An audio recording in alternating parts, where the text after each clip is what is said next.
Hello everyone and welcome back to the channel. Today, we're diving into a really important topic for all dog lovers out there. We adore our furry companions, they're part of the family, but it's also smart to be aware of the health aspects of living with them. Specifically, we're going to talk about what diseases, especially viruses, can be passed from dogs to humans. Now, before anyone gets worried, I want to start by saying that the risk is generally very low, especially if you have a healthy, well-cared-for dog. But knowledge is power, and being informed helps us keep both ourselves and our pets safe and healthy. So, let's get into it.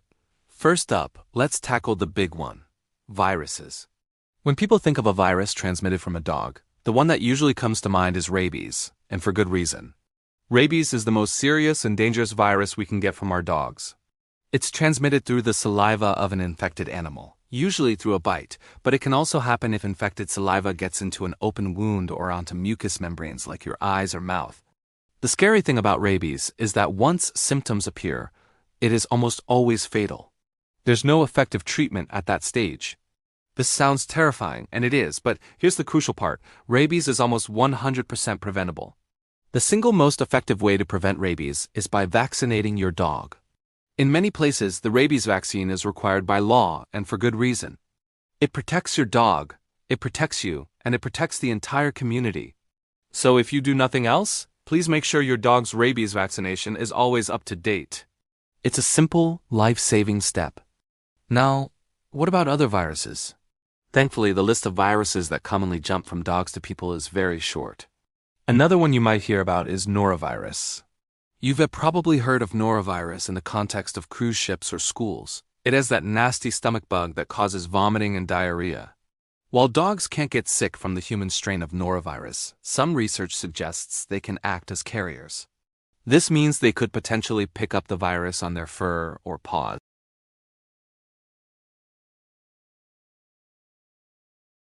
The risk is considered very low, but it's a good reminder of why basic hygiene is so important.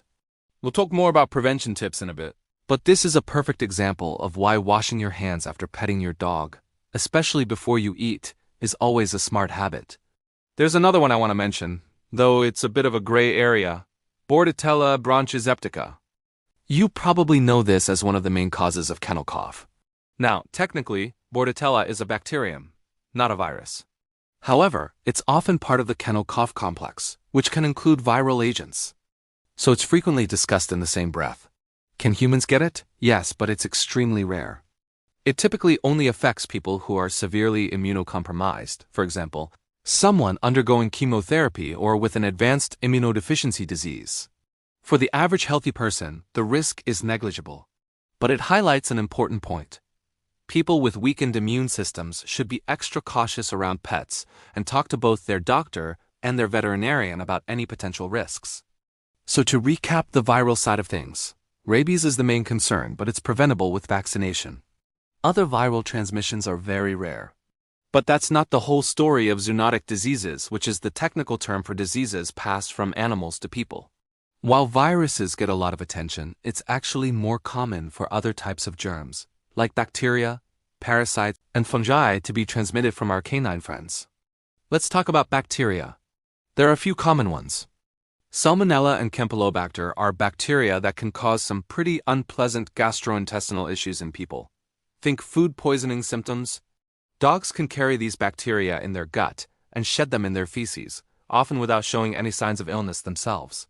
Humans can get infected if they accidentally ingest the bacteria, which usually happens through contact with contaminated feces and then not washing hands properly.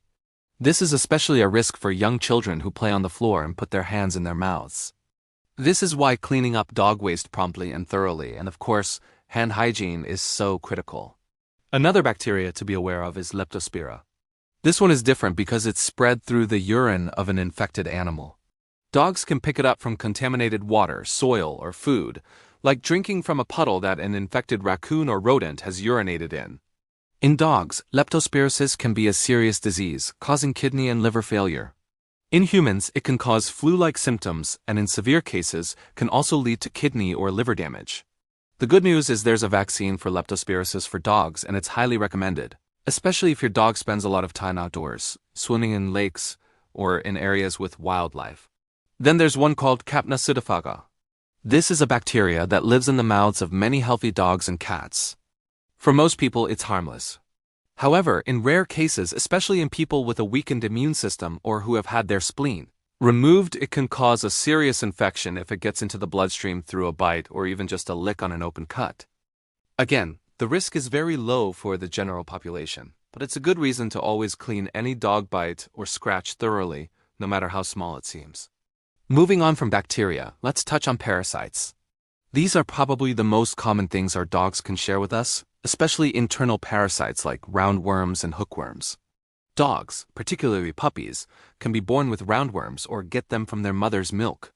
They shed microscopic eggs in their feces. If a person, usually a child, accidentally ingests these eggs from contaminated soil or surfaces, the larvae can migrate through the body and cause problems, in rare cases affecting organs like the eyes or liver. Hookworm larvae can also be found in contaminated soil, and they can burrow into human skin, causing an itchy rash. Giardia is another microscopic parasite found in poop that causes diarrhea, and it's easily spread through contaminated water or surfaces. The key to preventing all of these is regular deworming for your dog as recommended by your vet, and you guessed it, diligent poop scooping and hand washing. Finally, let's not forget about fungi. The most common one we can get from dogs is ringworm. Despite its name, ringworm isn't a worm at all. It's a fungal infection of the skin.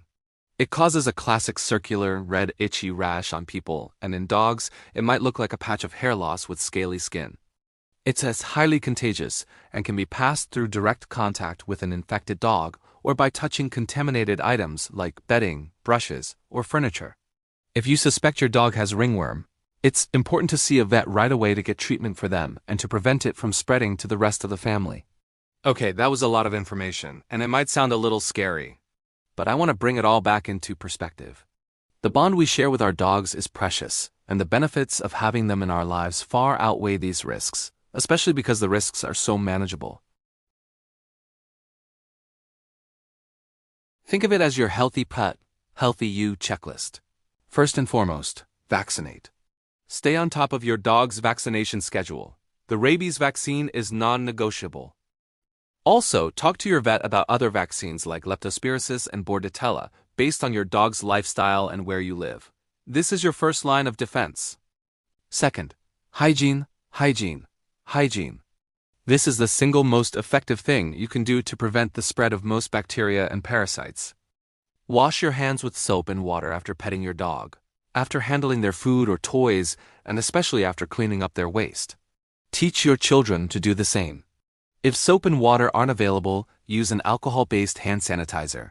Third, poop patrol. Clean up your dog's feces promptly, both in your yard and on walks. This reduces the chance of parasite eggs and bacteria contaminating the environment where your family and other pets might play. Use a bag, scoop it up, and dispose of it properly. Fourth, avoid bites and scratches. Most of the time, dog bites happen from a dog we know. Proper socialization and training from a young age can help prevent fear-based or aggressive behaviors. Also, teach children how to interact with dogs respectfully. No pulling tails or ears, and giving them space when they're eating or sleeping. Fifth, wound care. If you do get a bite or a scratch from any animal, even your own pet, clean it immediately. Wash the area thoroughly with soap and water for several minutes, and then apply an antiseptic. For any bite that breaks the skin, it's always a good idea to contact your doctor to be safe. They can assess the wound and determine if you need further treatment, like a tetanus booster or, in a worst-case scenario, rabies post-exposure prophylaxis. And finally, regular vet care.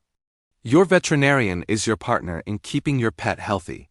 Regular checkups, fecal exams to screen for parasites, and a consistent deworming and flea tick prevention plan are essential.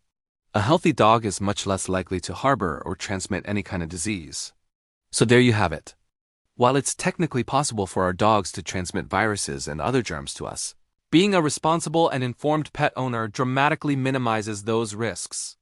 It all boils down to preventative vet care and good old-fashioned hygiene. Our dogs give us so much joy, companionship, and unconditional love. By taking these simple steps, we can ensure that relationship stays happy and healthy for everyone for years to come. Thanks so much for watching today. I hope you found this information helpful and reassuring. If you have any questions, drop them in the comments below. And if you enjoyed this video, please give it a thumbs up and subscribe for more content on how to be the best pet parent you can be. We'll see you in the next one.